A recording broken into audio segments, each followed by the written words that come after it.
Okay, I want to do a quick comparison, not a real review or anything like that, but a quick comparison of my new Garmin Fenix 6X Sapphire.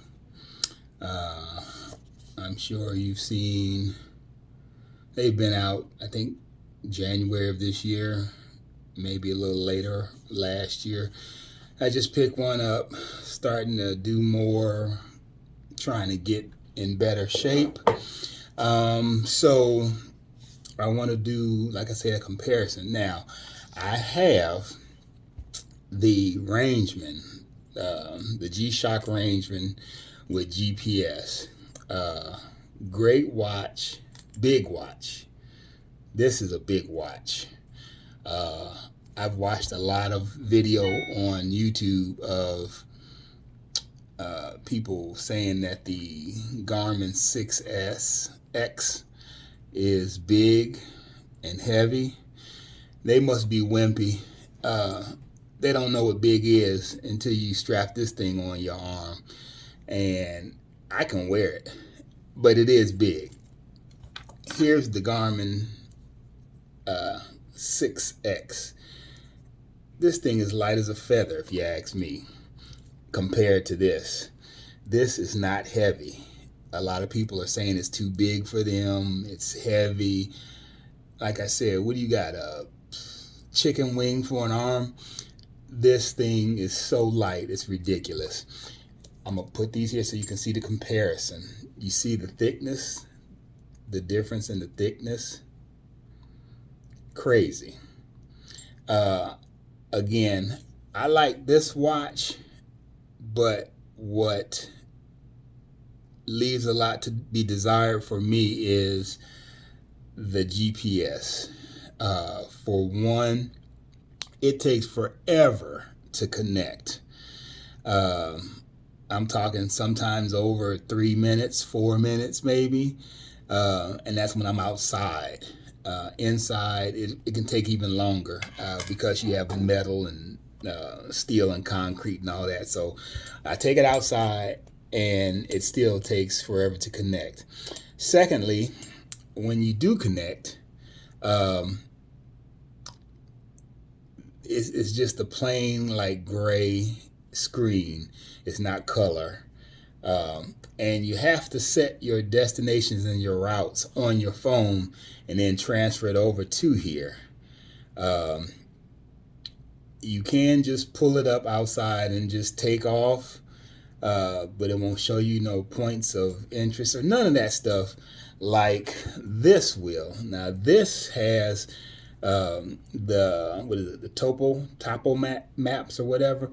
Anyways, this is just awesome in the field of GPS and the maps that have on here. I mean, streets, trails, golf courses, you name it. You can get everything on this thing. And this is the biggest one that they have as far as screen size. I think this is a 1.4 inch screen. And with these old eyes, it's still a little hard to see, but I can see it, and it's good knowing it's there. I can, see the restaurants around me. I can see the golf courses if I do that. If I want to go on trails, I mean, it gives you so much information on here. And then, with everything else that it does, these watches cost the same. The Rangeman came in at $800, where I was lucky to get mine for $700. Topper Jewelers out in California gave me $100 off just because they couldn't send it out to me the day that they said they were going to, and which was only going to be a day or two delayed. They gave me $100 off. I was like, score, I'll take it. This one normally manufacturer retail price is, I think, $849, $850. I got it for $8 off of this good guy off of eBay. Brand new watch, sealed box and everything. So they're expensive, but you pay to play. This one is gonna outlive me, my kids, her kids, whatever. This thing is indestructible. It'll last forever. This one, I'm not so sure of. They say it's rugged. It's been tested to military specs and all that. It's supposed to be hard and all that. But just holding up the two, just looking at the two, you can clearly see which one is the tougher watch.